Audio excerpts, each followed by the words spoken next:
The U.S. federal government affects all of our lives. It is made up of three different branches. The branches were established by the U.S. Constitution, which was adopted in 1787.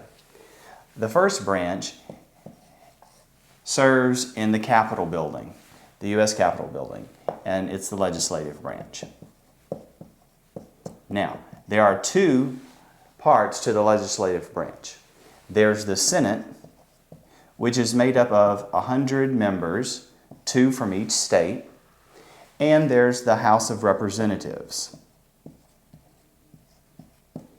The House of Representatives is made up of 435 members. So all told, there are 535 members of the legislative branch. And these are designated based on census numbers to each state. And so a state like California has a lot more representatives than a state like Delaware. The second branch is the White House, and this is the White House, and it's the executive branch. The executive branch includes the president,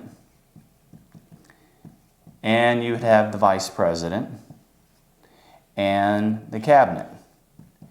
There are 15 different cabinet positions ranging from the Secretary of State, which is the oldest, most prestigious of the cabinet offices, and all the way to the Department of Homeland Security, which is a more recent creation.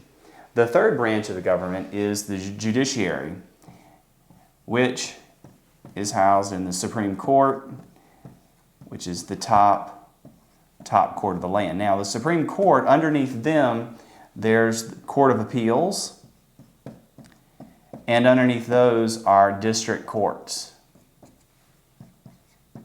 And very few cases actually make it all the way up to the Supreme Court.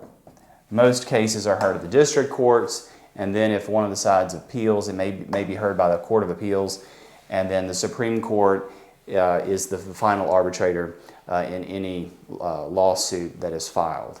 And so these are the three different branches of government, and they all have different powers.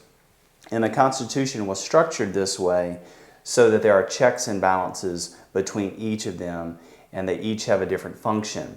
The legislative function is to make laws.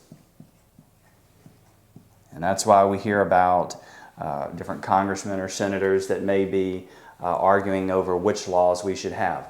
The executive branch, they enforce the laws.